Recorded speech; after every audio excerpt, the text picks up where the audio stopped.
کائنات میں انبیاء کے بعد جو سب سے افضل ترین ذاتیں ہیں، جو شخصیات ہیں، وہ صحابہ کی جماعت، اور اس پر اجماع ہے، کسی کا اختلاف نہیں۔ پوری کائنات میں انبیاء کے بعد سب سے افضل ترین جو ذاتیں ہیں، جو شخصیات ہیں، وہ صحابہ کی جماعت۔ اب سوال یہ پیدا ہوتا ہے کہ صحابی کہتے کس کو ہے؟ صحابی واحد کو کہتے، ایک ہو تو صحابی کہتے، بہت سارے لوگ ہو تو اس کو صحابہ کہتے یا اصحاب کہتے۔ بعض اوقات اصحاب رسول بھی کہتے، اصحاب النبی بھی کہتے۔ اصحاب کے معنی، صحابی کے معنی ہوتے ساتھی، لغوی معنی ہے ساتھی۔ صحابی رسول یعنی رسول کے ساتھی، اصحاب الرسول یعنی رسول اللہ کے ساتھی، یہ لفظی ترجمہ ہے۔ اب صحابی کی تعریف کیا ہے؟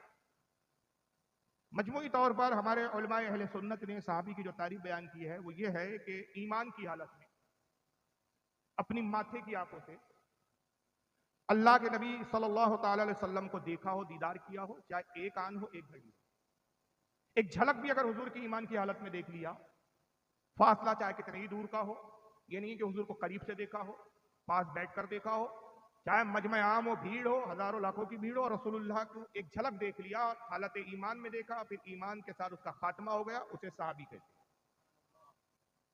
امام ابن حجر فرماتے ہیں کہ صحابی میں وہ بھی داخل ہے کہ جو نابینا ہو، اگرچہ اس نے آنکھوں سے نہیں دیکھا، لیکن رسول اللہ کی اس مجلس میں ایک آن بھی موجود ہو جس میں آقا تشریف فرما، تو وہ بھی صحابی۔ اب یہ ایک آن دیکھا، ایک گھڑی دیکھا رسول اللہ کو، آخری صحابی جس نے سرکار کو دیکھا، محدثین کے نزدیک حجر ابن عدی رضی اللہ تعالیٰ عنہ وہ آخری صحابی ہے جنہوں نے رسول اللہ پر ایمان لایا۔ بعض نے اس پہ اختلاف کیا، لیکن جمہور کا، میجارٹی کا اس بات پر اتفاق ہے کہ سب سے آخر میں ایمان لانے والی جو ذات و شخصیت ہے، اس کے بعد حضور کا پھر وصال ہو گیا، انتقال ہو گیا، اس کے بعد پھر حضور کو کسی نے ظاہری طور پر نہیں دیکھا، وہ آخری شخصیت جنہوں نے حضور کو دیکھا اور ایمان لائے، ان کا نام ہے حجر ابن عدی رضی اللہ تعالیٰ۔ حضرت حجر ابن عدی آخری صحابی، بلکہ علماء نے کہا کہ انہوں نے دیکھا، دیکھنے کے ساتھ کچھ وقت حضور کی ابتدا میں نمازیں بھی پڑھی، مگر ایک ایسے صحابی کا آپ تصور کر لیں کہ اگر بالفرض ایک ایسا صحابی ہو کہ جس نے حضور کو ایک آن دیکھا، ایک گھڑی دیکھا، ایک سیکنڈ دیکھا، ایک سیکنڈ کلمہ پڑھا، ایک سیکنڈ دیکھا، گھر چلا گیا، انتقال ہو گیا ایمان پر، مقام و مرتبہ یہ ہے کہ اپنے وقت کے غوث اعظم سے افضل، قطب سے افضل، ابدال سے افضل، اوتاد سے افضل، بلکہ افضلیت کا معیار، فضیلت کا معیار یہ ہے کہ قیامت تک جتنے مسلمان آئیں گے، جتنے ہیں، جتنے آئیں گے، سب کا ایمان ایک ترازو کے پلے میں رکھ دو، اور اس ایک صحابی کا جس نے حضور کو ایک آن دیکھا، ایک پلے میں رکھ دو، اس کا فضیلت میں، مرتبے میں، مقام میں اتنا بلند مقام ہے کہ تمام اہل ایمان کا ایمان ایک طرف اور اس صحابی کا ایمان ایک طرف۔ یہ فضیلت کس نے دلائی اس صحابی کو؟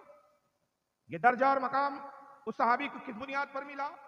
نبی کریم صلی اللہ علیہ وسلم کا دیدار کرنے پر، ایمان کی حالت میں اندازہ لگائیے، جس کو دیکھنے پر یہ عظمت ہے کہ وہ غوث سے افضل ہو جائے، قطب سے افضل ہو جائے، تو وہ ذات جس کو دیکھا جا رہا ہے وہ کتنی بلند و بالا ذات ہے، اس کا کیا مقام ہوگا؟ اگر ایک شخص نے ایمان لایا، رسول اللہ کو دیکھا، لیکن نعوذ باللہ معاذ اللہ مرتد ہو گیا، اسلام سے پھر گئے، خاتمہ آپ کفر پر ہو رہا ہے، صحابی۔ بہت سے ایسے لوگ ہیں کہ جنہوں نے حضور کو دیکھا لیکن حالت کفر میں دیکھا، کفر پر مر گئے، جیسے ابو جہل، عتبہ، شیبہ، ولید ابن مغیرہ، انہوں نے رسول اللہ کو دیکھا، بارہا دیکھا، لیکن ایمان نہیں لائے، صحابی نہیں کہا جائے۔ بہت سے وہ ہیں جنہوں نے حضور کو دیکھا، ایمان لائے، سرکار کی ابتدا میں نمازیں بھی پڑھی، حضور کے ساتھ جہاد بھی گیا، لیکن زکوٰۃ کے منکر ہو گئے، اسلام سے پھر گئے، مرتد ہو گئے، اور اسی ارتداد پر، اسی کفر پر مر گئے، اب صحابی نہیں ہوئے۔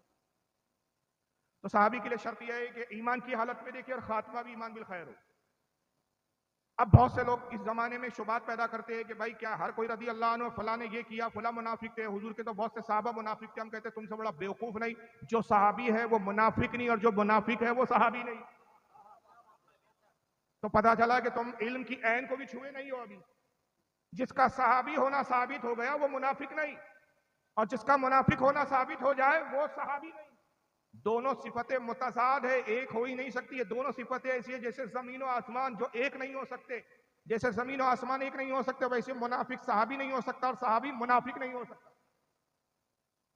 اب جن کے بارے میں قرآن و حدیث میں کہہ دیا گیا، اللہ کے نبی نے فرما دیا، بتا دیا یہ منافق ہے، انہیں منافق سمجھنا ضروریات دین میں سے، اور جن کے بارے میں حدیث خاموش، رسول خاموش، قرآن خاموش. اب کوئی بدبخت کہے کہ یہ منافق تھے، فلاں منافق تھے، فلاں منافق تھے، تو گویا یا تو وہ نبوت کا دعوے دار ہے، کیونکہ منافقت ایک ایسی چیز ہے کہ جو دل کی کیفیت کا نام ہے. منافق اسے کہا جاتا ہے کہ ظاہر میں اسلام بتاتا ہے، اندر باطن میں کفر کو رکھتا ہے، اور یہ اندر کفر چھپا ہے. اس اندرونی کیفیت کو جاننے والا یا تو نبی ہو یا وقت کا بہت بڑا ولی کامل ہو. آپ نہ ولی ہے نہ نبی ہے، تو آپ کو کیسے پتا چلا کہ فلاں منافق ہے؟ تو یا تو آپ نبوت کا دعویٰ کر رہے ہیں، تو تم نے اس صحابی کو منافق کہہ کر اس صحابی کا کچھ نہیں بگاڑا، بلکہ اپنے ایمان کا بیڑا گرک کر دیا. تو یہ چیزیں یاد رکھیے. اب ان تمام صحابہ میں سب سے افضل ترین ذات کس کی ہے؟ حضرت سیدنا ابو بکر صدیق رضی اللہ تعالی. اور اس پر اجماع ہے. اجماع کس کا؟ مولویوں کا نہیں، بریلی کے عالموں کا نہیں. اس لیے نہیں کہ اعلیٰ حضرت نے کہہ دیا ابو بکر صدیق سب سے افضل ہے تو ہم نے کہا، اعلیٰ حضرت نے کہا تو ہم مانتے ہیں. ابو بکر صدیق تمام انبیاء کے بعد، تمام صحابہ میں، تمام انسانوں میں، حضور کی تمام امت اور پچھلے انبیاء کی امت میں انبیاء کے بعد سب سے افضل ترین ہے. اس پر اجماع کس کا ہے؟ صحابہ اکرام کا اجماع.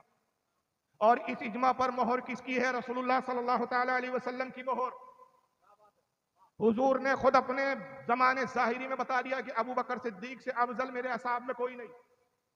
وقت کی تنگدامہ نہیں ہے، ورنہ میں آپ کو حدیث کے اسکین بھی دکھاتا، وہ کتابیں بھی دکھاتا، ان کے حوالے بھی دیتا. حضور نے ابو بکر صدیق کی افضلیت پہ مہر لگاتے ہوئے مختلف مقامات پر مختلف حدیث ارشاد فرمائی.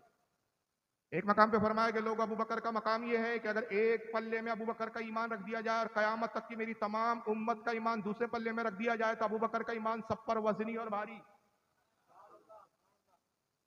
دوسرے مقام پہ فرمایا کہ لوگ ابو بکر سے سبقت نہ کرو، انبیاء کے بعد نہ کسی پر سورج طلوع ہوا نہ غروب ہوا سوائے ابو بکر کے، جو سب میں افضل ترین ہے.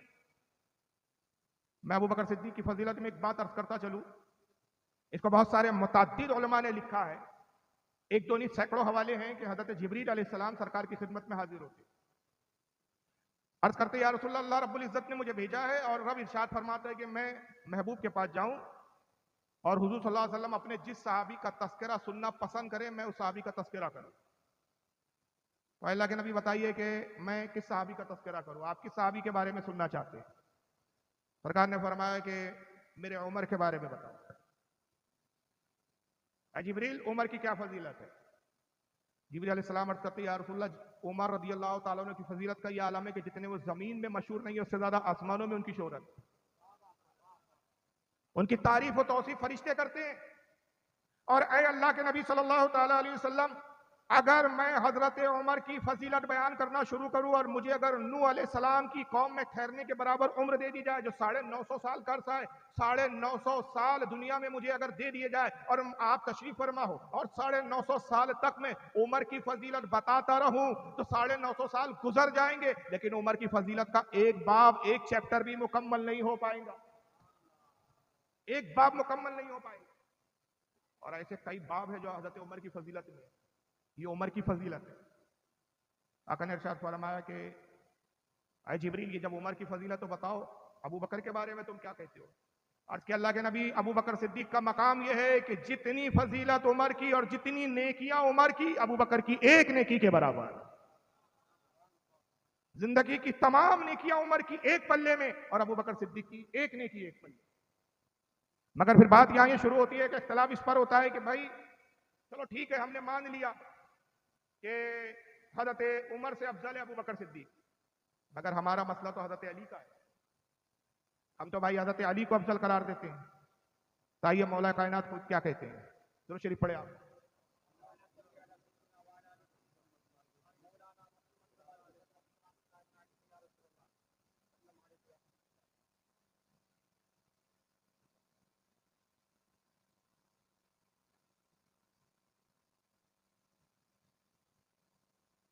ایک بار اور درود شریف پڑھے. اللہم صلی علی سیدنا مولانا محمد وعلی آلہ وصحبہ وبارک وسلم. صلاۃ والسلام علیک یا رسول اللہ صلی اللہ تعالی وسلم. تو بحث تو اس پر ہے کہ بھائی ہم علی کو پہلے نمبر پر مانتے ہیں.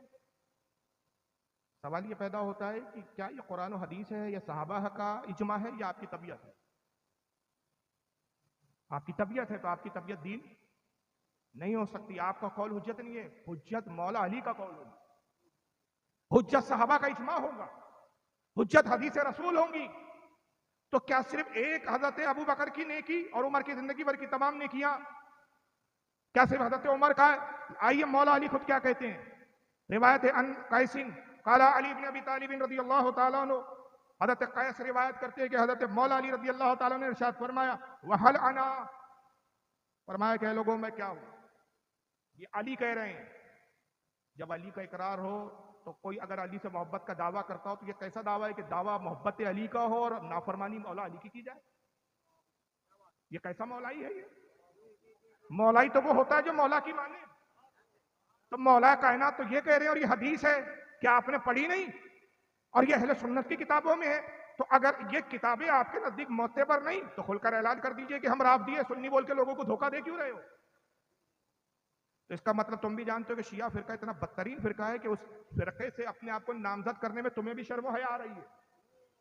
یہی وجہ ہے کہ تم اپنے آپ کو سنی بتا رہے ہو، حرکت شیعوں کی کر رہے ہو۔ اگر مذہب شیعہ حق ہوتا تو تم ڈنکے کی چوٹ پہ شیعہ کہتے، سنی بن کر نہ آتے۔ آ رہے ہو سنی بن کے، بات شیعوں کی کر رہے ہو۔ یہ تو اہل سنت کی روایت ہے، اور صرف روایت یہ ہے کہ مولا علی کہتے، حضرت قیس تابعی ہے، مولا علی کے اصحاب میں وہ روایت کرتے کہ مولا علی نے مجلس میں کہا، فرمایا وَهَلْ أَنَا، کون ہوں میں، کیا ہوں میں، إِلَّا حَسَنَةً مِّنْ حَسَنَاتِ أَبِي بَكْرٍ، سوائے اس کے کہ ابو بکر کی نیکیوں میں سے ایک نیکی۔ کون کہہ رہا ہے؟ وہاں جبریل نے کہا تھا، جبریل نے کیا کہا؟ یا رسول اللہ، عمر کی تمام نیکیاں تو ابو بکر کی ایک نیکی۔ اب تم تو کہتے ہو کہ صاحب علی انبیاء سے بھی افضل، حالانکہ عقیدہ کفریہ ہے، مگر تمہارا عقیدہ ہے۔ تو جب انبیاء سے علی کو افضل مانا تو جبریل سے افضل، تو وہاں تو کہنے والا جبریل ہے، یہاں تو خود علی ہے، تو پھر علی کو کیوں نہیں مانتے ہو؟ مولا علی خود کہہ رہے ہیں کہ میں کون ہوں سوائے اس کے کہ حضرت ابو بکر کی نیکیوں میں سے ایک نیکی۔ اور اس کو کتنے لوگوں نے لکھا؟ حضرت امام ابن عساکر نے لکھا ہے اس کو۔ میرے پاس وقت نہیں ہے کہ میں ایک امام کے بارے میں تھوڑا تعارف پیش کروں، یہ اماموں کی کتابیں ہیں، مولویوں کی کتابیں نہیں۔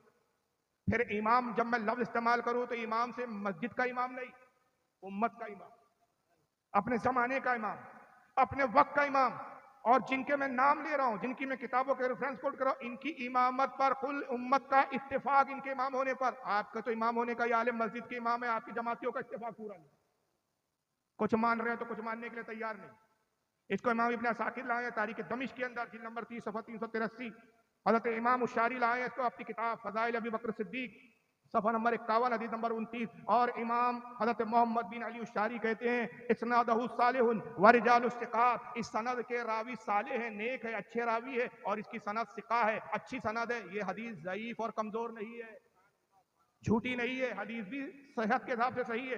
اس کو حضرت امام ابن حسام الدین المتقی الہندی لارے کنز العمال جلد 12 صفحہ 498 حدیث نمبر 35636۔ یہی بنیاد ہے کہ جب علی نے کہا میں کیا ہوں، ابو بکر کی ایک نیکی، عمر نے کہا کہ میں کیا ہوں، جبریل نے کہا کہ عمر کی حیثیت کیا ہے ابو بکر کے مقابلے میں، عمر کی ایک تمام نیکیاں، ابو بکر کی ایک نیکی، تو حضرت عمر نے کیا اظہار کیا؟ جب یہ حدیث حضرت عمر کے کانوں میں پہنچی کہ جبریل رسول اللہ کی خدمت میں آئے، اور جبریل نے حضور سے کہا کہ یا رسول اللہ، ابو بکر کی عظمت عمر کے مقابلے میں بہت زیادہ ہے، تو عمر کیا کہتے؟ آئیے، عمر جیسا صحابی ابو بکر کی افضلیت کو مان رہا ہے، تم کیسے سنی ہو کہ جو عمر کا بھی انکار کر رہے ہو؟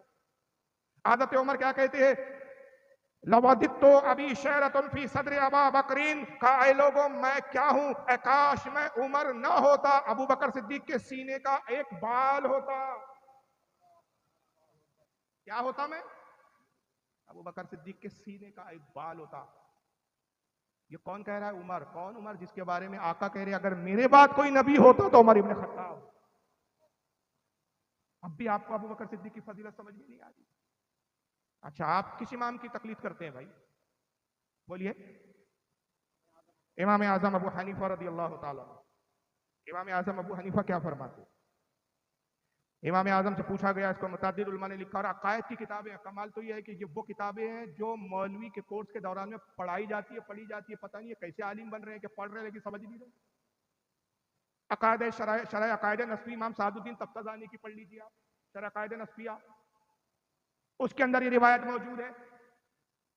اس کے علاوہ عبد الواحد بلگرامی جو سادات میں انہوں نے لکھا، کشف المحجوب میں داتا گنج بخش لاہوری جو سید سادات ہے انہوں نے لکھا، مخزوم اشرف جہانگیر سمنانی نے لطائف اشرفی میں لکھا۔ میں کتنے حوالے دوں، کتنے متعدد علماء اس کو لکھتے ہوئے آ رہے ہیں۔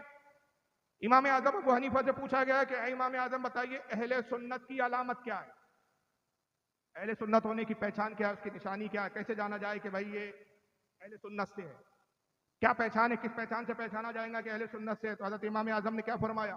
کہا سنو، اہل سنت کی پہچان یہ ہے کہ تو ابو بکر اور عمر کو تمام صحابہ میں سب سے افضل جان اور عثمان غنی اور مولا علی سے محبت رکھ.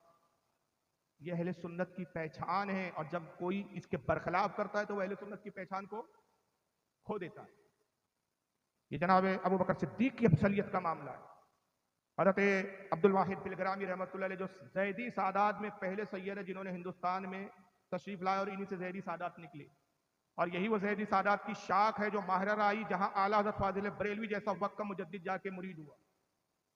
اور ماہرہ کی ایک خاصیت بتا دوں جو پورے ہندوستان، شاید ہندوستانی نہیں پوری دنیا میں، یہ ایک فضیلت میں ماہرہ کی بتا رہا ہوں، جہاں اعلیٰ حضرت جیسا وقت کا مجدد مرید ہونے گیا، واحد یہ پوری دنیا کی واحد ایک خانقاہ ہے، پوری دنیا کی کہہ رہا ہوں میں، لفظوں پہ غور کریں، پوری دنیا کی واحد یہ خانقاہ ماہرہ مقدسہ جو زیدی سادات سے، اور زیدی سادات کسے کہا جاتا ہے؟ یہ حضرت امام زید شہید جو امام زین العابدین کے بیٹے تھے، ان کی اولادوں میں یہ سلسلہ نسب ہے، زیدی سادات کہلاتے. فضیلت کیا ہے ان کی؟ واحد یہ وہ خانقاہ ہے جہاں ایک ساتھ لائن سے قطار میں 6 کتب ایک ساتھ آرام کر رہے ہیں. دنیا کے کوئی خانقاہ نہیں ملیں گی جہاں 6 کتب ایک ساتھ لے کے ہوئے. یہ واحد ماہرہ کی خانقاہ ہے. عبد الواحد بلگرامی اس خاندان کے وہ جد اعلیٰ ہے جہاں سے یہ نسب چلا. انہوں نے اپنے زمانے میں اپنے خاندان والوں اہل سادات کی اصلاح کے لیے کتاب لکھی جس کا نام ہے سبع سنابل شریف. فارسی ایڈیشن ہے اس کا، میں جو حوالہ دے رہا ہوں اردو میں بھی آ چکی ہے، یہ فارسی ایڈیشن کا صفحہ نمبر 12. اس کے اندر وہ خود نقل فرماتے ہیں کہ مولا علی خود راوی ہے، روایت مولا علی کر رہے ہیں. مولا علی کہتے ہیں ہم اصحاب بیٹھے ہوئے تھے کہ ابو بکر صدیق آئے، اور آنے کے بعد عرض کرتے کہ یا رسول اللہ صلی اللہ علیہ وسلم ایمان کے کتنے درجے؟ آقا نے فرمایا ابو بکر ایمان کے 70 درجے. پھر رسول اللہ نے ایمان کا ایک درجہ بتایا، ابو بکر چلے گئے. دوسرے دن آئے، پھر پوچھا یا رسول اللہ ایمان کا دوسرا درجہ کیا ہے؟ سرکار نے بتایا، ابو بکر سنے چلے گئے. تیسرے دن آئے، یا رسول اللہ ایمان کا تیسرا درجہ کیا ہے؟ صحابہ حیران کہ ایک ساتھ کیوں نہیں پوچھ لیتے، سرکار بھی ایک ساتھ کیوں نہیں بتا دیتے، ایک ایک پوچھ رہے ہیں اور ایک ایک درجہ بتایا جا رہا. مگر کسی کی ہمت نہیں ہوئی کہ اس معاملے میں، کیونکہ بات صدیق اور نبی کی ہے. جب صدیق اس انداز میں پوچھ رہے ہیں تو نبی اسی انداز میں جواب دے رہے ہیں. نبی خود نہیں کہتے کہ ابو بکر ایک ایک درجہ کیوں پوچھتے ہو، ایک ہی ساتھ میں 70 درجے سنا دیتا ہوں. اتنی یادداشت تو کمزور نہیں ہے تمہاری کہ میں 70 ایک ساتھ بیان کروں اور تم ان 70 درجوں کی تعریف بھول جاؤ. حضور بھی ایک درجہ ہی بتاتے ہیں، یہاں تک کہ 70 دن گزرے. جب 70واں دن تھا تو صحابہ نے کہا یا رسول اللہ عجیب بات ہے، 70 دن تک ابو بکر آتے رہے، ایک ایک درجہ پوچھتے رہے، آپ ایک ایک درجہ بتاتے رہے. سرکار ایک ساتھ نہ ابو بکر نے پوچھا نہ ایک ساتھ آپ نے بتایا، اس کی حکمت کیا ہے؟ آقا نے کہا سنو، ابو بکر آتے ایمان کا درجہ پوچھتے چلے جاتے، جب دوسرے دن آتے تو جو درجہ میں نے بتایا ہوتا اس پر فائز ہوتے. تیسرے دن آتے میں ایمان کا درجہ بتاتا، وہ اس پر فائز ہوتے. 70 دن میں ابو بکر 70 ایمان کے درجوں پر فائز تھے، اور میری تمام امت میں سوائے ابو بکر کے ایسا کوئی نہیں جو 70 کے 70 ایمان کے درجوں پر فائز ہو، سوائے ابو بکر. ایک دوسرے مقام پہ آقا کہتے ہیں یہی سبع سنابل شریف، اور اس کو چلو عبد الواحد بلگرامی سے آپ مطمئن ہو، بہت سو کے پیٹ میں درد ہوگا سبع سنابل شریف کو نہیں مانتے. چلیے آئیے عبد الواحد بلگرامی سے بھی بہت پہلے 200 ہجری کے امام حضرت امام ابن ابی دنیا، ان کی کتاب مکارم الاخلاق صفحہ نمبر 29 پہ انہوں نے بھی یہ روایت کی. حافظ ابن عساکر 500 ہجری کے امام تاریخ دمشق جلد نمبر 3 صفحہ 130 پہ لکھا. حضرت امام خیثمہ نے فضائل صحابہ صفحہ 141 پہ لکھا. امام ابن حجر اسقلانی جرح و تعدیل کے معتمد مستند عالم دین، فن رجال میں جن کو سند مانا جاتا ہے، جن کی حیثیت کو، امام ابن حجر اسقلانی رحمۃ اللہ علیہ لسان المزال جلد نمبر 3 صفحہ 187 پہ، امام محب الدین طبری نے الریاضی نظرہ جلد 2 صفحہ 113 پہ لکھا، اور بھی علماء نے لکھا. تو بہرحال ابو بکر صدیق کی فضیلت میں کہاں تک بتاؤں، وقت نہیں ہے. بس آخری میں ایک حدیث سنا رہا ہوں جو فیصلہ کن ہے، بات اس پہ ختم. گویا کہا جاتا ہے نا کہ قصہ مختصر، لیکن وہ چیز بتانے سے پہلے آپ سے میں ایک سوال کروں. اہل سنت و جماعت میں ہم سنی ہے، یاد رکھیں، قرآن کے بعد سب سے افضل، مستند، معتمد، معتبر کون سی کتاب مانی جاتی ہے؟ بولیے، پبلک بولے، آپ نہ بولے. بخاری. اتفاق ہے نا اس پر امت کہ بھائی صحیح بخاری قرآن کے بعد کیا ہے؟ اس کی کوئی روایت ضعیف نہیں. آئیے صحیح بخاری سے ہی پوچھیں کہ بھائی بعد از انبیاء کون افضل ہے، تو میں آپ کے سامنے بخاری کا صفحہ دکھا دیتا ہوں. یہ ہے آپ کے سامنے اسکرین پہ بخاری. پبلک کو دکھ رہی ہے؟ ادھر بھی اسکرین ہے کہ نہیں ہے عوام کی طرف؟ لگی ہے؟ دکھ رہی ہے صحیح بخاری آپ کے سامنے؟ صحیح بخاری کتاب اصحاب النبی صلی اللہ علیہ وسلم، حدیث نمبر 3671. صحیح بخاری سعودیہ کا چھپا ہوا نسخہ، حدیث نمبر 3671. ان محمد ابن الحنفیہ قال، محمد ابن حنفیہ روایت کرتے ہیں. یہ محمد ابن حنفیہ کون ہے ذرا بتائیں آپ؟ مجمع میں سے کوئی بتا سکتا ہے یہ محمد ابن حنفیہ جو اس حدیث کو روایت کر رہی ہے کون؟ مولا علی کے بیٹے. میرا سوال ہوتا ہے کہ بھائی محمد ابن علی کیوں نہیں کہا پھر آپ نے؟ امام بخاری نے محمد ابن حنفیہ کیوں لکھا؟ محمد ابن علی کیوں نہیں لکھا؟ یہ سیدہ خاتون جنت کے وصال کے بعد جو مولا علی نے دوسرا نکاح کیا ان سے یہ پیدا ہوئی محمد ابن حنفیہ. امام حسن امام حسین کے بھائی ہے، مولا علی کے صاحبزادے، جنگ صفین جمل میں شریک رہے، بڑے بہادر و جاباز تھے. تلوار چلانے میں مہارت کا یہ عالم تھا کہ صفین میں علماء نے لکھا کہ جب میدان میں پہلی بار صفین میں شریک ہوئے اور جب صفین میں لڑنے آئے تو لڑنے کا انداز یہ تھا کہ مولا علی کی شجاعت ان کے بازوں میں تھی. اپنے پیر کو ایسا کھڑا کر دیا، صرف ہاتھ سے تلوار ہلتی تھی، قدم آگے پیچھے نہیں ہوتے تھے، صرف تلوار ہلتی تھی اور دشمن مارا جاتا تھا. یہ بہادری کا عالم. مولا علی انہی کو ہر جنگ میں بھیجا کرتے تھے. کسی جلن خورے نے معاذ اللہ اہل بیت میں رنجشیں پیدا کرنے کے لیے ایک بار کہا کہ اے محمد ابن حنفیہ، بڑی عجیب بات ہے، علی کے بڑے بیٹے تمہارے بڑے بھائی موجود ہیں، حسن بھی موجود ہے، حسین بھی موجود ہے، مگر ہم نے دیکھا کہ جب سخت مارکا آتا ہے، سخت مشکل آتی ہے، دشمن ذرا وزنی ہوتا ہے، بھاری ہوتا ہے، تو علی تم ہی بھیجتے، اپنے بیٹے حسن کو کیوں نہیں بھیجتے، حسین کو کیوں نہیں بھیجتے؟ مقصد کیا تھا کہ یہ محمد ابن حنفیہ کے دماغ میں ہاں یہ بات تو ہے کہ جہاں خطرہ ہوتا ہے ابا جان مجھے ہی بھیجتے، اپنے دو بیٹوں سے مجھ سے زیادہ محبت کرتے تاکہ ان میں رنجشیں آ جائے. وہ علی کا خون تھا. سامنے والی کی سازش کو سمجھ گیا، اس نے کہا مردود، آپ نے کہا مردود خاموش ہو، وسوسے ڈالتا ہے، شیطانی کام پھیل کرتا ہے. مولا علی میرے والد مجھے اس لیے بھیجتے ہیں کہ حسن و حسین میرے بابا کی آنکھیں ہیں اور میں اپنے باپ کا بازو ہوں، کام بازوؤں سے لیا جاتا ہے، آنکھوں سے نہیں.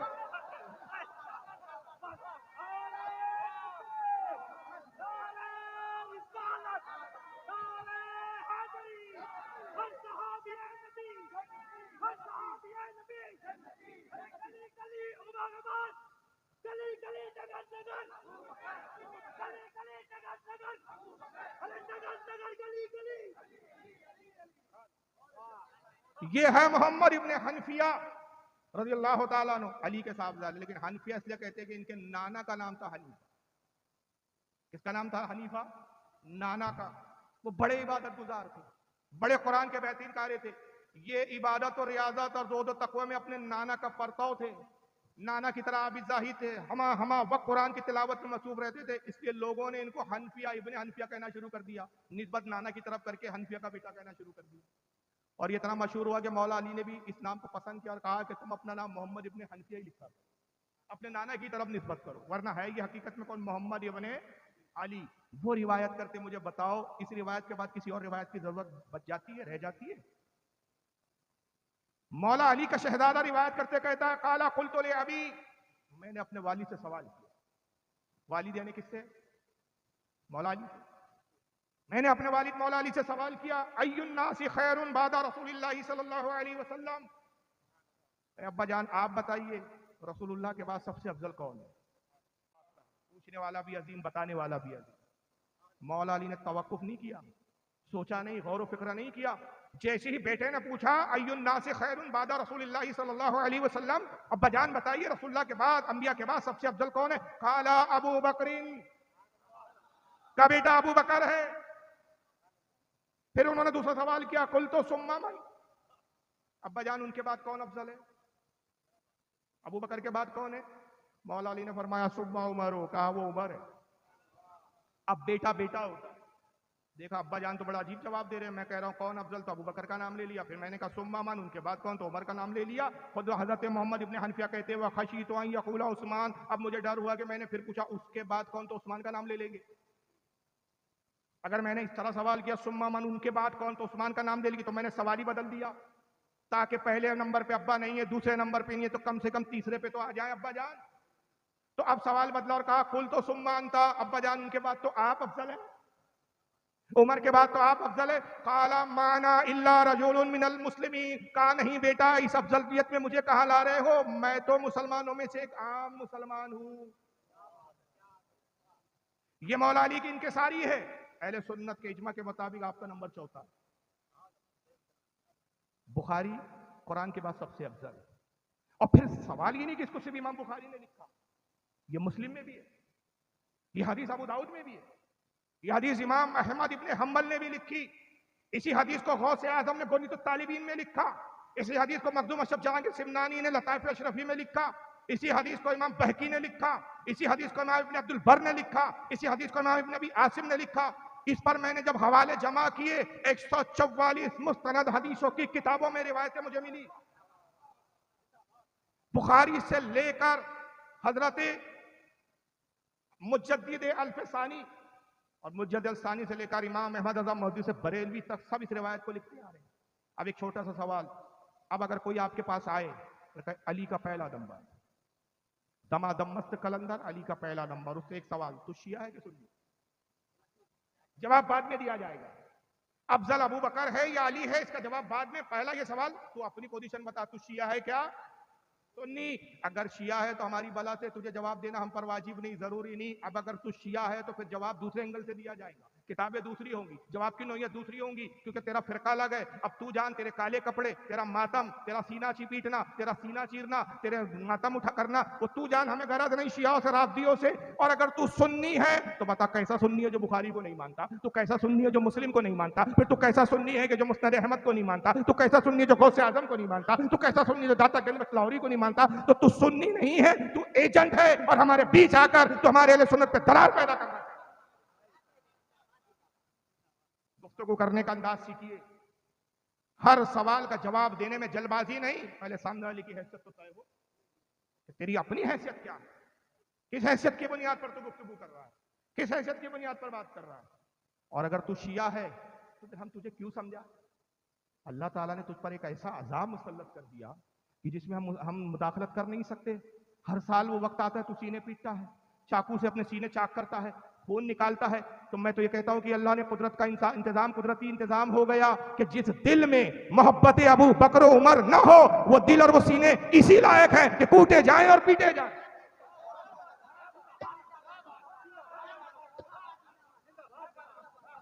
اب اس عذاب سے ہم روکے کیوں تجھے؟ جب مرضی خدا ہے تو پھر ہم اس مرضی خدا کے آڑے آئے کیوں؟ ہاں سنی بول رہا ہے تو ہم سے پھر تجھ سے ہماری ہمدردی ہے، اور جب ہمدردی ہے تو ہم مطالبہ کریں گے. سنیوں کے بخاری نہیں مانتا، ارے بخاری کو چھوڑ، سنیوں کے مولا علی کی نہیں مانتا. مولا ہی بول کے مولا علی کا انکار کر رہا ہے. مولا علی کہہ رہے ہیں کہ میرے انبیاء کے بعد سب سے افضل ابو بکر صدیق ہے، اور تو کہہ رہا ہے علی کا پہلا. تو مولا علی تجھ سے راضی نہیں ہوں گے بلکہ تجھے جوتے ماریں گے. مولا علی کی جو بات میں نے نہیں کی، جو دعویٰ میں نے نہیں کیا، تو کون ہوتا ہے دعویٰ کرنے والا؟ تو کیا شریعت بنا رہا تھا؟ جو بات کہنے کی مجھے نبی نے اجازت نہ دی، تجھے کہاں سے اجازت مل گئی؟ تو نے شریعت بنائی کہاں سے، گھڑی کہاں سے؟ تو یاد رکھیے، میں مولا علی کی روایت اتنی سنا سکتا ہوں، اور اس پر تو میں ایک مستقل کتاب لکھ رہا ہوں. 250 صفحے کتاب کے لکھے جا چکے ہیں، اور انشاءاللہ 300-350 صفحے تک جانے کی امید ہے. میں اس میں صرف وہ روایتیں جمع کر رہا ہوں. کتاب کا نام ہی میں نے وہ رکھا ہے. اصل میں مجھے پرابلم یہ ہے، کافی دن سے میں لکھ رہا ہوں لیکن وقت کی بڑی قلت رہتی میرے پاس. جلسے بھی رہتے، گھریلو معاملات بھی رہتے، خاندانی معاملات بھی رہتے، اور بھی بہت سے مصروفیات ہیں. وقت تھوڑا تھوڑا ملتا ہے تو میں گھر پہ جب فرصت میں ہوتا ہوں تھوڑا بہت، تو پھر کتاب پہ کام کرتا ہوں. اللہ کرے وہ کتاب مکمل ہو تو انشاءاللہ اہل سنت جب دیکھیں گے تو طبیعت خوش ہو جائے گی. کتاب کا نام ہے فضائل ابو بکر و عمر بزمان علی حیدر. صرف وہ روایتیں اس میں نے جمع کی کہ جو روایتیں صرف مولا علی سے آئی. مولا علی کے علاوہ کسی کی روایت کی راوی ہے، اگر وہ جمع کروں تو کئی جلدوں میں کتاب بن جائے.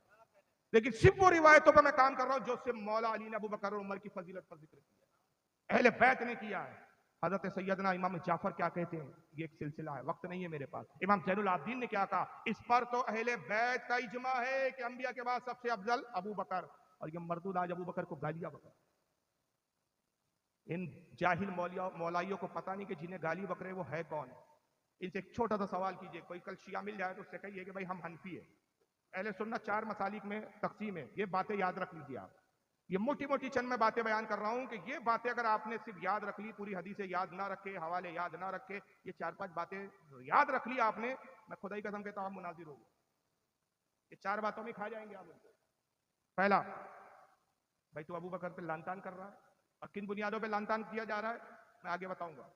ابو بکر پہ صدیق پہ لعن طعن, حضرت عمر پہ لعن طعن, عثمان غنی پہ لعن طعن, اور سب سے زیادہ اس وقت اگر کسی ذات پہ لعن طعن ہو رہا ہے تو حضرت سیدنا امیر معاویہ رضی اللہ تعالی.